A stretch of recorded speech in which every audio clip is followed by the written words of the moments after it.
You're very welcome back. Now, according to a new study, 41% of Irish women reported to being unhappy with how they look, citing social media and advertising as the most negative influences on body image. Interestingly, men were far less sensitive to these external influences by margins of 20%. So how can we learn to be happy in our bodies? Well, psychotherapist Sinead Lynch joins us. Sinead, unsurprising, good morning. To see that social media is one of the most guilty parties in terms of putting pressure on women in particular, I think. Yeah, and especially young women, like older women, and when I say older, I mean my age onwards. It's magazines and stuff that affect us, but for younger people, it's social media, Instagram, and it's just comparing all the time, so it's so hard to get away from it. And the demographic is the 16 to 24-year-olds are the most susceptible, are they? Yeah, exactly. It's like, I suppose our society nowadays is all about social media, so you can't escape it. I suppose for us, maybe we could have, or we kind of, put the magazine away. And I know that we are all susceptible to social media as well, but really young people are the most. And does that broaden itself out then to advertising and subliminal advertising? And there is no getting away from it. No, and the message is like, don't grow old, or don't get fat, or don't it's never embrace who you are or appreciate your body for what it does for you. And I think that's the message today. It's about actually respecting your body and what it does for you every day. So. So would there be a positive spin on that Beyonce photograph from your point of view? Would there, in terms of? I know. She's what she embraces and what she. I guess so. I mean, I'm not gonna. I laughed at that picture too. I mean, I suppose I'm kind of wondering, like, what is she projecting herself? Like, I mean, in terms of what is the image? Is it? I mean, it's divine, definitely. But I don't know. I suppose she's embracing who she is, and I suppose that's where the confidence comes from, and people respect her for that. So I guess that's my humble opinion on it. Yeah, I think Irish people in general, our take on stuff like that is, how would you come off it? Yeah, isn't it? It's a bit over the top. Exactly. Yeah, exactly. It's foreign to us. Yeah, or that maybe we wouldn't be as showy as that, or. But I guess that at the same time is still external, and body confidence isn't about liking just what you see in the mirror. It's about, like, if she's saying, this is great, I look at my stretch marks and I see my children, then brilliant, that's body confidence, because it's appreciating her body. So, I have different scenarios today, so I'll sort of say to you, like, look, these are the scenarios, and if people at home say yes to these, then they should practice body confidence rather than tearing themselves down. So the first thing is to refocus. Yeah, so if you look in the mirror, do you immediately find something that you dislike about yourself? Yes. Yes. Okay, yes, and I think most of us do. And the reason we do that is because our brains are primed, I say this before, to look for the negative. And that's good when we're crossing the street and we need to look out for traffic. But it's not so good when we get into that negative automatic pattern of always finding things negative.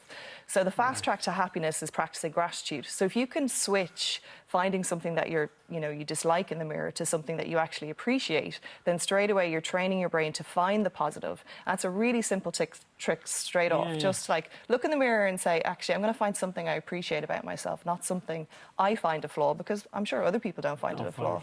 But isn't it human nature to focus on the negative more so than the positive? That's because you've trained your brain to think that. Yeah, it is. It's like it's just science. It's the stress response center. You just need to prime yourself for danger. But in our society, because we're stressed all the time, we're always looking for danger, and so we get into this negative spiral, and the negativity just turns into, oh, I'm going to look around and I'm going to see negativity everywhere. I'm afraid of the next question. The next one is, your friends are moaning about your weight, you join in too. Your friends are moaning about your weight? Their weight. Their weight. You join in too to moan about your weight or yourself. Yeah, probably a bit guilty of that. Men mightn't do it as much. No, I think it's because other men don't moan about their weight. Sure. I think there's two things to this. Maybe there's one, you don't want your friend to feel bad, so you join in and you pick something about yourself. You're protecting your friends. Yeah, but I think the second thing is you get into that, again, that negative spiral. So women get into this competitive criticism. So it's like, oh, no, your hair's not bad, you should look at my hair, and it kind of gets into this. Right, yeah. And so if you can actually start to pivot that and start respecting each other and sort of saying, let's celebrate our differences. I love a group photo because you always say, oh, look, I love the way you have, lovely lips in that photo. And they'll say, yeah, but I love your legs or something. And you just get to appreciate the difference. So you can ban fat talk in your group, or anytime people start to talk negatively, you just say, you know what, we're not going to do that. We're going to celebrate ourselves. Let's talk about something else. Very good. Okay, you're invited to a big bash and you quickly think of an excuse not to go. Not really.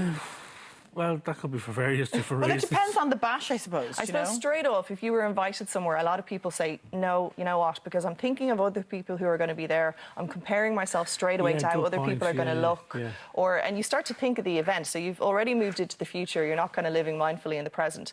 But what's changed that is that it's comparisons. So you need to start curbing comparisons. So instead of thinking about, oh, no, actually, I don't want to go to that party because everyone's going to look better. Yeah. It's more about, actually, I'm going to nip that in the bud right now. And how you do that is you try to, again, focus on something that you like, but try to become aware of your inner critic. So I've spoken about this before. Where is that inner critic coming from? What is that voice? And also try to name it. So if it's like, no, Judge Judy, you're not welcome here. I want to put on my black dress and go out and enjoy myself. Give it a name, yeah. I'm going to call mine Tommy.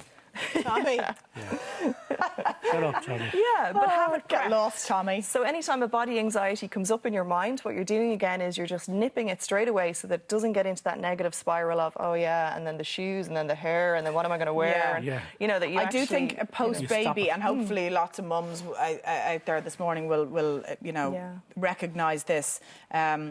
There is events that would come up and you go, oh, I'm not ready for that yet. Or I don't have anything that I can wear because I can't fit into my stuff now. Yeah, so I'll wait until I feel myself again. Yeah. And I think there's a lot of women who are saying that for years. Sure, exactly, yeah. It's like, when are you going to feel like yourself again? And you are a new person, you're a new mother. So you, I suppose, take on that role as well. But it is difficult. So these are all sort of challenges to try and overcome practice. So really quickly, I suppose the last two, have you always struggled with your weight in terms of your appearance, in terms of how you feel about yourself since a teenager? Like, have you always had to work on your relationship with yourself? I've never struggled with it because I've always been big. Okay. And I tried to pretend it doesn't bother me. Okay. But I'd love to be 3 stone lighter, but I've never done anything about it. Okay. So well, yes. Okay, so I suppose, and this can be the same for a lot of us, we actually don't admit to sort of how long we've probably felt this way. So there's two things I often say about being mindful in the moment, but actually getting busy helps your mind in terms of any anxiety. So again, just that negative cycle, you need to stop that. So by getting busy with any anxiety, so a lot of times people are stressed, they say, oh, I go for a run or I do exercise, but even tidying the house, anything that keeps your mind out of getting into that negative cycle. But the second thing I'd say is, well, try to look at your body in terms of, and this is what I was saying maybe about Beyonce, but look at yourself in terms of what your body does for you. And I think that changes with pregnancy and with birth for women. But I also think if you've been sick, you get to appreciate not what your body looks like, but actually in terms, you see it in terms of what it does for you. So it's actually... It's functionality. Yeah, so it's like, you know, and especially if you've seen someone go through a really difficult disease, you appreciate, oh my God, like I actually have all this available to me. And so, you know, it's not about my stumpy legs, it's about that they get me from A to B. Or, true. That they're strong, or they're strong, that I can run fast. Or as I said, like, you know, the stretch marks are there because I have my children. My babies, And the very last one, just if we have time, it's like, do you feel bad about growing old? I don't really lose sleep over that now, to be honest. Don't think about it too often. No. Okay. Well, I think a lot of people forget that actually growing old is a privilege, and I think that's because the media sort of sends us a message that buy all these products, stay young. But if you actually challenge yourself as you grow older, you feel better about yourself, you build your confidence. So anything that you do when you challenge yourself, if you achieve that, you feel confident. So that's straight off. Build your confidence by challenging yourself. That sense of achievement builds the confidence. Self-efficacy, absolutely. It's like climb the mountain, feel good about yourself. I need Sinead Lynch every morning for 5 minutes. Just a little pep talk. And just play it on the phone every morning. Yeah, thanks. Sinead, thank you very much. Thanks for having me.